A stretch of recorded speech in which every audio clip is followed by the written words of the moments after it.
Buenos días. Estamos haciendo este estudio bajo la forma de video respecto de un tema que forma parte de la actualidad cristiana. Hoy se ha puesto de moda discutir si todavía hay apóstoles entre nosotros, tal vez porque muchos líderes cristianos hoy se adjudican precisamente esa condición. Algunos se manifiestan a favor, mientras que otros se manifiestan en contra. Los que se manifiestan en contra sostienen que hoy no hay apóstoles, ya que es imposible que puedan cumplirse los requisitos bíblicos necesarios para ser considerado apóstol. Veremos esos requisitos y también veremos hasta qué punto esta afirmación es verdad. Y a modo de anticipo, solo diremos que hoy, en nuestra opinión, sí existen apóstoles, pero en un sentido un poco distinto a los apóstoles que caminaron con Jesús y que pusieron los pilares fundacionales de la iglesia tal como la conocemos.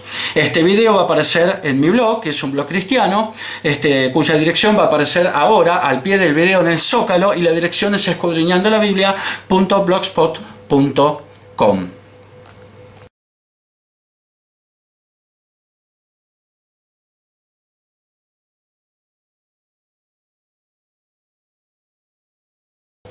En el libro de los Hechos de los Apóstoles, escrito por Lucas como complemento de su Evangelio, en Hechos 1:21 al 26 podemos leer: es necesario, pues, que de estos hombres que han estado juntos con nosotros todo el tiempo que el Señor Jesús entraba y salía con nosotros, comenzando desde el bautismo de Juan hasta el día en que de entre nosotros fue recibido arriba, uno se ha hecho testigo con nosotros de su resurrección. Y señalaron a dos: a José llamado Barsabás, que tenía por sobrenombre Justo, y a Matías, y orando dijeron: tú, Señor, que conoces los corazones de todos, muestra cuál de estos dos has escogido para que tome la parte de este ministerio y apostolado de que cayó Judas por transgresión, para irse a su propio lugar. Y les echaron suertes, y la suerte cayó sobre Matías, y fue contado con los 11 apóstoles.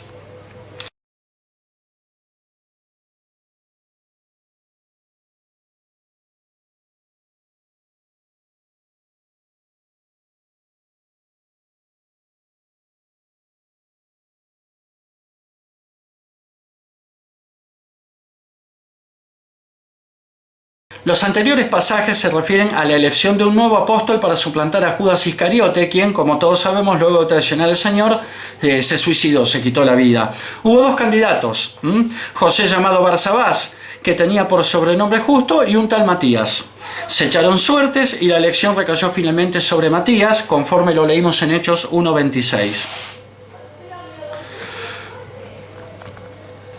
Cuando Pedro se refiere a los candidatos, dice: estos hombres que han estado juntos con nosotros todo el tiempo que el Señor Jesús entraba y salía con nosotros, conforme lo leímos en Hechos 1:21, dando a entender que para preseleccionar a ambos candidatos fue importante el hecho de que los dos habían convivido con el Señor desde su bautismo por Juan el Bautista hasta su ascensión.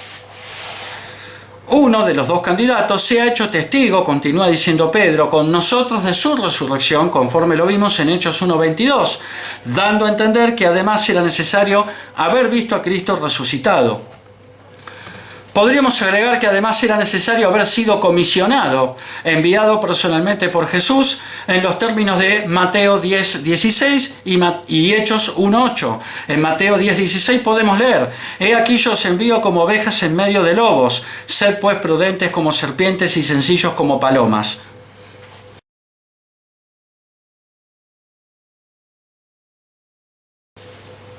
Y en Hechos 1:8 podemos leer: pero recibiréis poder cuando haya venido sobre vosotros el Espíritu Santo, y me seréis testigos en Jerusalén, en toda Judea, en Samaria y hasta lo último de la tierra.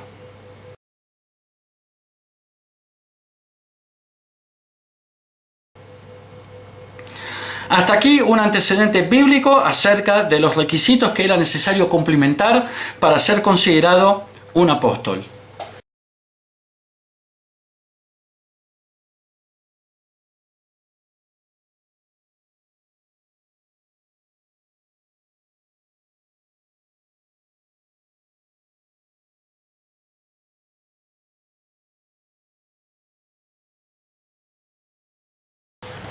Más allá de que, como veremos, Pablo se consideraba a sí mismo un apóstol, podríamos preguntarnos: ¿cumplió Pablo con los requisitos anteriormente mencionados? ¿Fue Pablo un apóstol?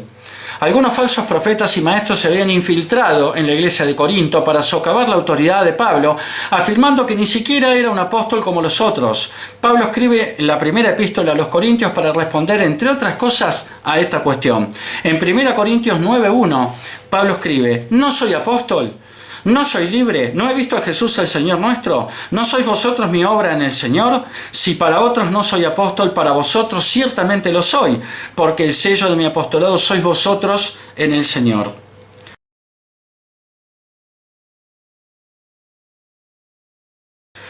Pablo acaba de afirmar que él vio al Señor y lo reafirma en 1 Corintios 15:5-8, donde podemos leer: y que apareció a Cefas.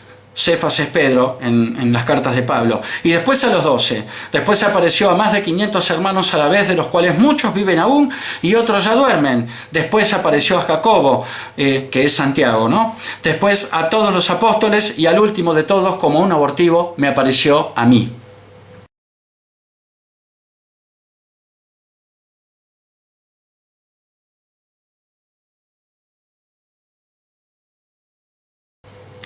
Es claro que Pablo vio al Señor resucitado. Cabría preguntarse ahora si Pablo fue comisionado por el Señor para algo. Recordemos el relato de la conversión de Pablo. En Hechos 9:3 al 6 podemos leer: mas yendo por el camino aconteció que al llegar cerca de Damasco, repentinamente le rodeó un resplandor de luz del cielo, y cayendo en tierra oyó una voz que le decía: Saulo, Saulo, ¿por qué me persigues? Él dijo: ¿quién eres, Señor? Y le dijo: yo soy Jesús a quien tú persigues, dura cosa te es dar coces contra el aguijón. Él, temblando y temeroso, dijo: Señor, ¿qué quieres que yo haga? Y el Señor le dijo: levántate y entra en la ciudad, y se te dirá lo que debes hacer.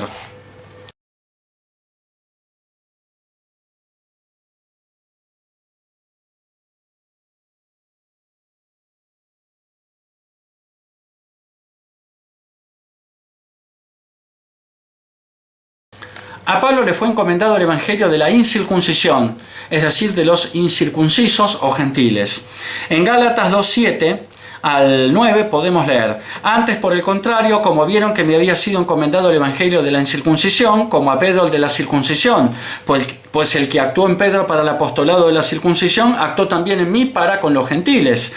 Y reconociendo la gracia que me había sido dada, Jacobo, que es Santiago, Cefas, que es Pedro, y Juan, el discípulo amado del Señor, que eran considerados como columnas, nos dieron a mí, a Bernabé, la diestra en señal de compañerismo, para que nosotros fuésemos a los gentiles y ellos a la circuncisión, es decir, a los judíos.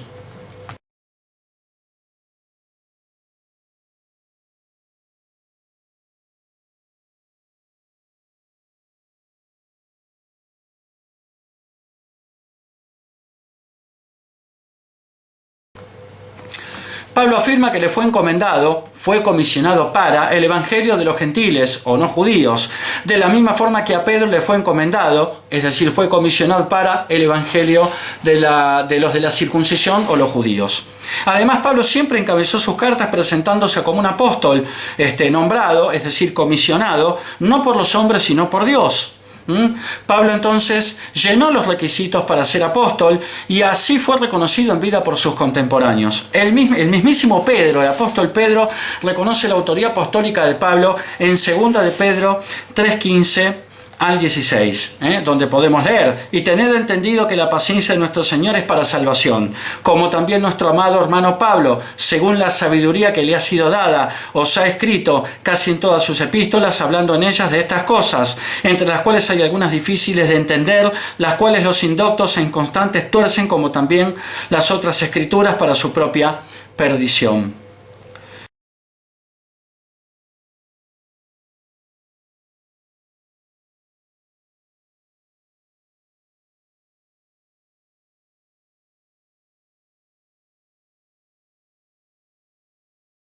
En Apocalipsis 21, 9 al 14, un ángel le muestra a Juan la nueva Jerusalén. Entre otras cosas, Juan ve 12 puertas, en Apocalipsis 21, 12, que representan a Israel, y 12 cimientos, en Apocalipsis 21, 14, que representan a la iglesia. Al respecto, Jack Kelly, el reconocido ensayista bíblico norteamericano, observa: cuando Judas Iscariote traicionó al Señor y luego se suicidó, los 12 eran discípulos o estudiantes. Más tarde los 11 restantes, ahora apóstoles, que significa los enviados, apóstol significa enviado, votaron y escogieron a Matías para reemplazar a Judas. Nada más se dice sobre Matías y no sabemos por qué. Obviamente, al que seleccionó Dios fue a Pablo, el más prolífico de los autores del Nuevo Testamento. Yo creo, dice Jack Kelly, que será el nombre de Pablo el que veremos en uno de los 12 cimientos de la Nueva Jerusalén.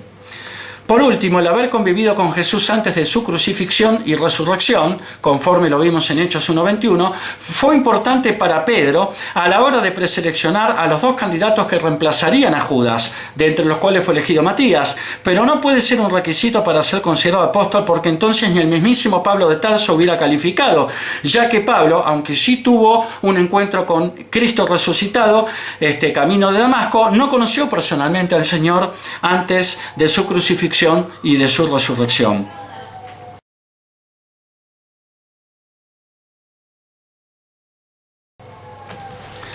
¿Puede alguno de nuestros contemporáneos calificar para ser considerado apóstol?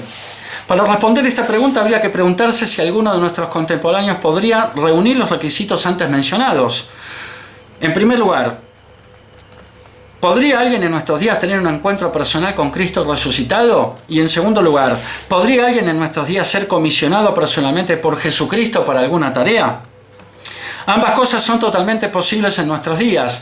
Teniendo en cuenta esto y el hecho de que la palabra apóstol significa enviado, es totalmente posible y además legítimo desde el punto de vista bíblico que en nuestros días sí haya apóstoles. En Romanos, Pablo escribe, ¿no? En Romanos 16, 7, nos escribe lo siguiente: saludad a Andrónico y a Junías, mis parientes y mis compañeros de prisiones, los cuales son muy estimados entre los apóstoles y que también fueron antes de mí en Cristo.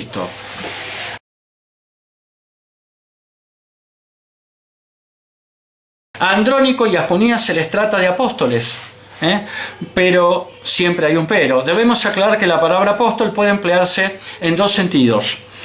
En un sentido general, para referirse a aquellos que en nuestros días hayan tenido un encuentro con Cristo resucitado y hayan sido comisionados por el Señor para algo. Y en un sentido especial, para referirse a los 12 apóstoles que estuvieron con Jesús, más Pablo de Tarso. En un sentido general, hoy continúa habiendo apóstoles, pero Pablo fue el último de los apóstoles definido en el sentido de recibir una comisión especial, mediante un encuentro personal con el Señor resucitado para unirse al testimonio fundacional de los apóstoles que caminaron con Cristo. Los apóstoles del Nuevo Testamento fueron el comienzo y las piedras del fundamento de la Iglesia. Por lo tanto, ese oficio apostólico del Nuevo Testamento es único e irrepetible, no puede repetirse. Como mensajeros del Señor resucitado, pusieron las bases de la Iglesia de Jesucristo y no puede alterarse ni se le puede agregar nada a ese fundamento. Esos apóstoles no pueden tener sucesores. Al respecto, Pablo escribe, ¿no? En 1 Corintios 3:10 al 15, unos pasajes muy conocidos. Pablo nos dice: conforme la gracia de Dios que me ha sido dada, yo como perito arquitecto puse el fundamento y otro edifica encima, pero cada uno mire cómo sobreedifica, porque nadie puede poner otro fundamento que el que está puesto, el cual es Jesucristo. Y si sobre ese fundamento alguno edificare oro, plata, piedras preciosas, madera, heno, hojarasca, la obra de cada uno se hará manifiesta, porque el día la declarará, pues por el fuego será revelada, y la obra de cada uno, cual sea el fuego, la probará, dice Pablo. Si permaneciere la obra de alguno que sobreedificó, recibirá recompensa. Si la obra de alguno se quemare, él sufrirá pérdida, si bien él mismo será salvo, aunque así como por fuego.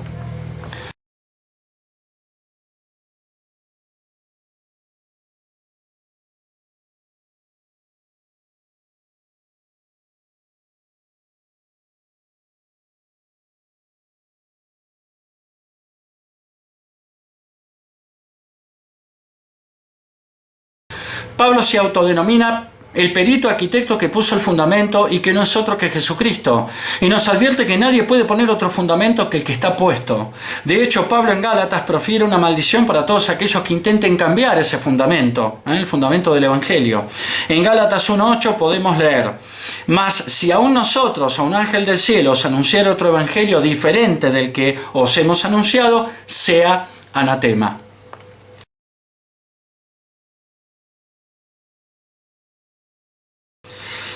Dicho sea de paso, la palabra anatema significa maldito. Pablo continúa diciendo en 1 Corintios 3:10 al 15 que otros que vendrán después de él sobreedificarán sobre ese fundamento que él puso, y advierte que tengamos cuidado como sobreedificamos, porque lo que pongamos sobre el fundamento que puso él será probado por el fuego. Lo que Pablo está diciendo es que los que vengan después de él solo podrán sobreedificar sobre el fundamento que él puso, pero no podrán cambiar ese fundamento, agregando ni quitando nada. En este sentido especial es claro que ya no hay más apóstoles. ¿Puede Dios hoy levantar a otro apóstol como a Pablo de Tarso? Claro que puede, pero no necesita hacerlo, porque los fundamentos de la iglesia ya fueron puestos por Pablo y nadie puede cambiarlos bajo pena de maldición, conforme lo vimos en Gálatas 1:8.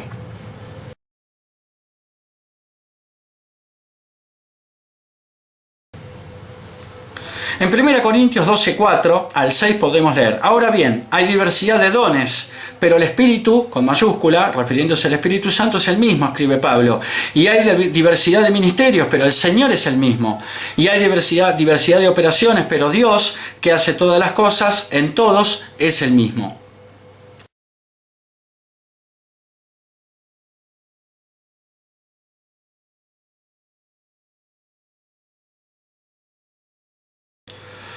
Los dones son del Espíritu Santo, pero los ministerios son de Jesús. Eso es lo que quiere decir Pablo con estos pasajes, ya que relaciona a los dones con el Espíritu Santo y a los ministerios con el Señor, que nosotros, que es Jesucristo. Los 5 grandes ministerios de la iglesia son los siguientes: apóstol, profeta, evangelista, pastor y maestro de la palabra.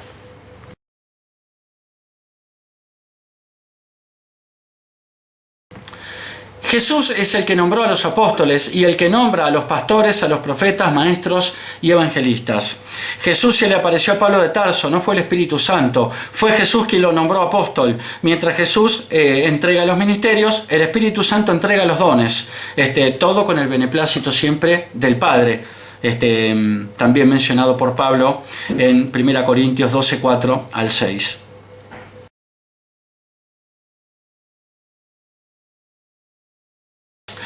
Ha quedado demostrado, creemos, que en la actualidad sí hay apóstoles, pero en un sentido general, como enviados. Ninguno de los que hoy legítimamente incluso se autoproclaman, se autodenominan apóstoles, puede recibir nuevas revelaciones que alteren el Evangelio del Nuevo Testamento recibido de Jesucristo y los apóstoles. Los pilares fundacionales de la iglesia ya han sido establecidos por los apóstoles que caminaron con Cristo, más Pablo de Tarso. Estos apóstoles, que en un sentido especial colocaron los pilares fundacionales de la iglesia, no tienen ni pueden tener sucesores. Como ya nos hemos preguntado, ¿podría Dios hoy levantar a otro Pablo de Tarso? Claro que puede, pero no necesita hacerlo, ya que el Pablo que sí levantó ya vino y cumplió sobradamente con su tarea.